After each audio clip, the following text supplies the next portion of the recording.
Harry got a brutal slap from royals. Harry felt less comfortable against royal arrangement over job. Prince Harry was less comfortable with the unspoken arrangement the royal family has long had with the British press than his brother Prince William, according to royal expert Camilla Tominey. The BBC aired the first episode of a two-part documentary titled The Princes and the Press last Monday despite criticism from the royal family about not being allowed to screen the film beforehand. The programme detailed the strained relationship between Prince Harry and Prince William and the British media.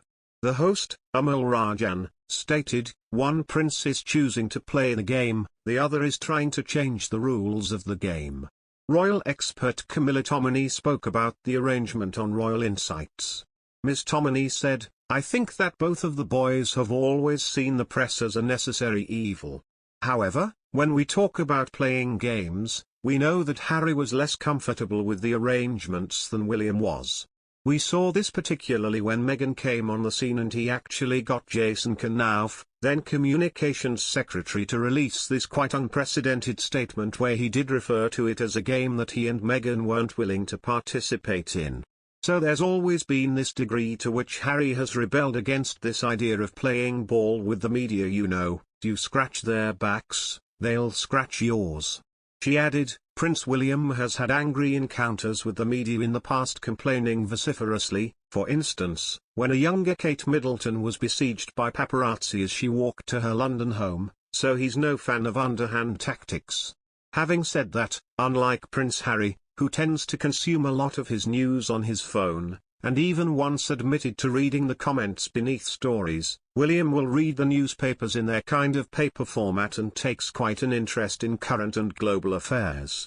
You could say that perhaps he's got a different perspective of the media than Harry has. In the past, we've seen William absolutely lose his temper over intrusion. A classic example is when Kate was photographed topless in the south of France on holiday. So we have had those sorts of tosses in the past, but they have abated in recent years.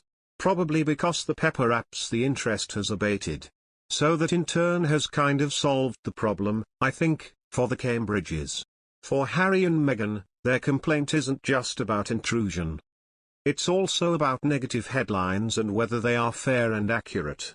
The royal family fiercely opposed the airing of the programme and issued an unprecedented joint statement by Buckingham Palace, Clarence House and Kensington Palace to voice its criticism of the BBC about the documentary. Part 2 will see Amol examine the period from 2018 to 2021, a tumultuous time for the royals that includes the birth of Archie Mountbatten Windsor and the royal tours of the Sussexes and the Cambridges.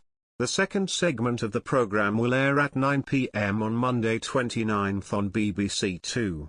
William and Harry, who had last seen each other before the beginning of the pandemic, at the tense showdown that finally brokered Megxit, were reunited under sad circumstances in April. All eyes were on the princes when they attended the funeral of their 99-year-old grandfather, the Duke of Edinburgh. While the brothers appeared friendly toward each other in front of the cameras, Anderson describes that dynamic as a front. Unfortunately, the world had read too much into what was only a fleeting, cordial chat, writes the author. After a meeting with William and Charles that went nowhere, Harry flew back to the US to be with his pregnant wife.